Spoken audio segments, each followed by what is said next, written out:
నమస్తే, welcome to our channel. నేను మిసిరి. ఉండిలో అయితే బెట్టింగ్ తీరు మారిపోయింది అని చెప్పేసి మనకు వార్తలు వస్తున్నాయి. దాంతో అక్కడ ఉన్న RRR గారు ఉలిక్కి పడ్డారని కూడా మనకి వార్తలు వస్తున్నాయి. అసలు ఏం జరిగింది అక్కడ అనేది మనకి వివరించడానికి మనతో పాటు ఉన్నారు ప్రముఖ సీనియర్ జర్నలిస్ట్ DVS గారు.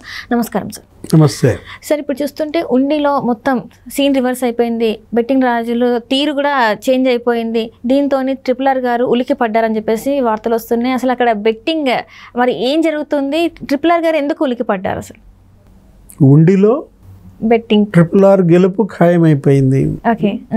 అక్కడ గిట్టింగ్లు ఏమైనా జరిగితే ఏంటంటే ఉండిలో మరి RRRకి ఎంత మెజారిటీ వస్తుంది ఏంటి అనే బెట్టింగ్లు జరుగుతాయి. తర్వాత ఆయనకి ఏ పదవి ఇస్తారు ఏంటి, ఆయన స్పీకర్ అవుతాడని ఆ మధ్య ప్రచారం జరిగింది. అసెంబ్లీ స్పీకర్గా RRRని చేస్తే ఎట్లా ఉంటుంది? అప్పుడు ప్రధాన ప్రతిపక్ష నాయకుడు జగన్మోహన్ రెడ్డి అధ్యక్ష అంటే కూర్చో అంటాడా? ఇట్లా ఇద్దరికి పచ్చగడ్డేస్తే భగ్గుమనే పరిస్థితుల్లో ఇప్పుడు బాధితుడు కదా జగన్మోహన్ రెడ్డి, బాధితుడు రఘురామకృష్ణరాజు. అతన్ని దారుణంగా మ్యాన్ హ్యాండ్లింగ్ చేశారు. ఆయన ఏదో ఆ పార్టీ చేస్తున్న తప్పులను విమర్శించినందుకు రఘురామరాజుని CID కేసుల్లో పెట్టడము, ఆయన్ని CID కార్యాలయంలో కొట్టించటం, ఆ తర్వాత ఆయన దానిపైన ఒక పెద్ద పోరాటం చేయడము, ఆ అరికాళ్ళు కూడా బొబ్బలెక్కిపోయి ఎలా చూశారు. ఇక్కడ హైదరాబాద్ మిలిటరీ హాస్పిటల్లో ట్రీట్మెంటు మనం చూసాం. దేశవ్యాప్తంగా ఒక MP, ఒక ముఖ్యమంత్రి దాష్టీకానికి బలైన ఎంపీగా రఘురామకృష్ణరాజు దేశవ్యాప్తంగా ఇది వచ్చిందనమాట. ఇలాంటి పరిస్థితుల్లో ఇప్పుడు RRR కనుక అక్కడ గెలిస్తే స్పీకర్ అవుతాడా, మంత్రి అవుతాడా? ఇవి బెట్టింగ్లు అనమాట. ఏది స్పీకర్ అయితే మరి జగన్మోహన్ రెడ్డి ఫేస్ చేయగలడా? స్పీకర్ అయ్యాడు కదా రఘురామకృష్ణరాజు అని చెప్పి జగన్మోహన్ రెడ్డి అసలు సభకే బాయ్కాట్ చేస్తాడా? 5 ఏళ్ళు అసలు అసెంబ్లీకి వెళ్లకుండా గైర్హాజరవుతాడా? మనం చూసాం తెలంగాణలో KCR కూడా వెళ్ళడం లేదు. రేవంత్ రెడ్డి ముఖ్యమంత్రి పీఠం మీద కూర్చోవటం ఇష్టం లేక. అట్లాగే ఇక్కడ కూడా రఘురామకృష్ణరాజు అసెంబ్లీలో స్పీకర్ పోస్టులో చూడలేక ఈయన అసలు ఎగ్గొడతాడా? లేదు మంత్రి అవుతాడా? ఎందుకంటే అసలు ఆయనకి టికెట్ లేకుండా చాలా ఇబ్బంది పడ్డాడు. అటు BJP టికెట్ ఇవ్వకుండా, ఇటు జనసేన, ఇటు తెలుగుదేశం, ఆయన కూడా ఏ టికెట్ తీసుకోవాలో తేల్చుకోలేక 3 పార్టీల మధ్య 3 కాళ్ళు వేసిన పరిస్థితుల్లో చివరికి ఎట్లా కొట్ట తెలుగుదేశం టికెట్ ఇచ్చింది. ఉండిలో శాసనసభకైనా నుంచున్న దీంట్లో ఇప్పుడు రేపు గెలిస్తే మంత్రి అవుతాడు, హోమ్ మినిస్టర్ అవుతాడా? రఘురామకృష్ణరాజు హోమ్ మినిస్టర్ అయితే ఎలా ఉంటుంది?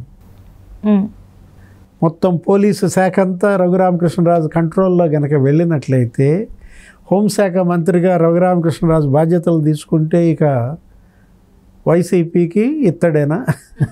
ఎందుకంటే అతను బాధితుడు, పోలీసుల బాధితుడు, అతను వైసీపీ బాధితుడు. అతను ఇప్పుడు తనని బాధలు పెట్టినటువంటి పోలీసు అధికారులు కొంతమంది ఉన్నారు.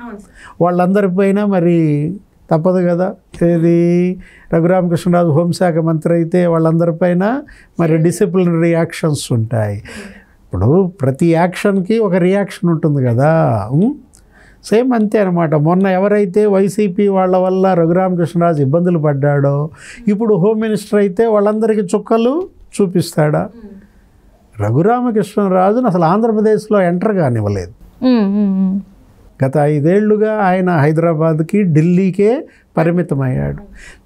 ఇప్పుడు సొంత నియోజకవర్గంలో పర్యటించలేని ఎంపీగా మిగిలాడు. ఇప్పుడు ఒక పార్లమెంటు సభ్యుడు తన నియోజకవర్గంలో పర్యటిస్తానంటే అడ్డుకునే రాష్ట్రాన్ని చూసామా, అడ్డుకునే ప్రభుత్వాన్ని చూసామా? ఆయన పైన అనేక కేసులు పెట్టించారు. 14-15 కేసులు పెట్టారు.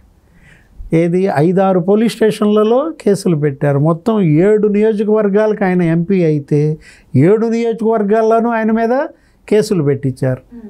ఆయన వస్తే అరెస్ట్ చేయించాలని చూశారు. ఇలా తీవ్ర వేధింపులకు, మానసిక క్షోభకు గురయ్యాడు రఘురామకృష్ణరాజు.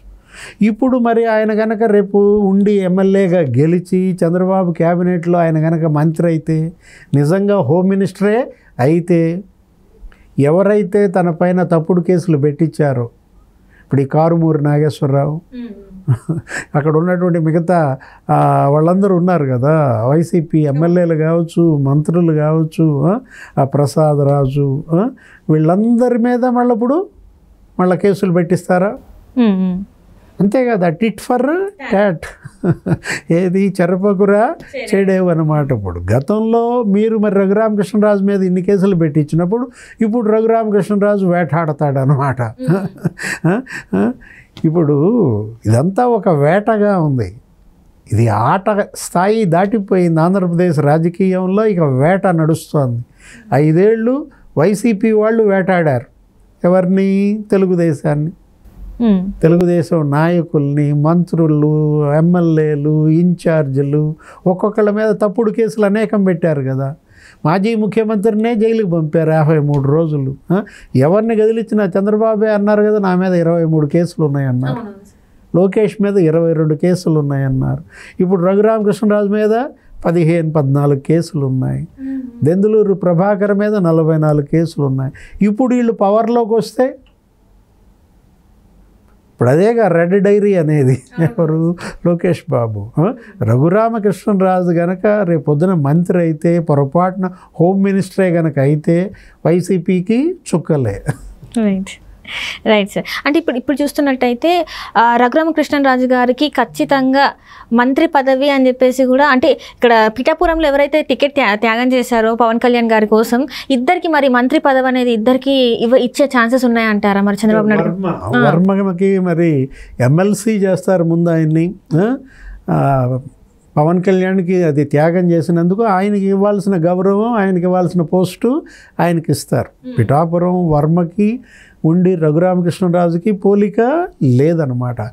ఆయనేమో సీటు త్యాగం చేశాడు, ఇతనేమో బాధితుడు అనమాట. ఇది జగన్మోహన్ రెడ్డి బాధితుడిగా ఇతను మిగిలిన పరిస్థితుల్లో ఈయనకి న్యాయం చేయడం కోసం ఇక్కడ ఉండిలో టికెట్ ఇచ్చాడు. ఇప్పుడు రఘురామకృష్ణరాజుకి త్యాగం చేసింది ఎవరు? రామరాజు. ఉండి సీటు, ఉండి ఎమ్మెల్యే ఎవరు? రామరాజు అనమాట. రామరాజు అతనికి ఆ భరోసా ఇచ్చారు చంద్రబాబు. రేపొద్దున ప్రభుత్వం ఏర్పడితే అటు రామరాజుకి తగ్గ గౌరవం రామరాజుకి ఇస్తారు. అతన్ని ఎమ్మెల్సీ చేయడం, అతనికి ఒక స్థానం కల్పించడం. ఇప్పటికే రామరాజుని అక్కడ పార్లమెంటరీ పార్టీ అధ్యక్షుడిగా ప్రకటించారు. ఇంకా గొప్ప స్థానం కూడా కల్పిస్తామని హామీ ఇచ్చారు. అటు ఉండి రామరాజుకు కానీ, ఇటు పిఠాపురం వర్మకు కానీ ఎవరికి జరగాల్సిన న్యాయం వాళ్ళకి చేస్తానని కూడా ఆయన హామీ ఇచ్చిన పరిస్థితుల్లో వాళ్ళకి న్యాయం చేయడం కోసం రఘురామకృష్ణరాజుకి ఏమీ అడ్డుకునే అవకాశాలు ఉండవన్నమాట.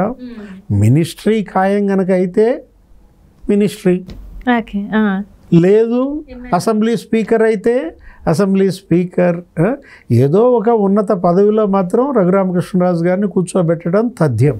Right sir, right. Thank you so much sir.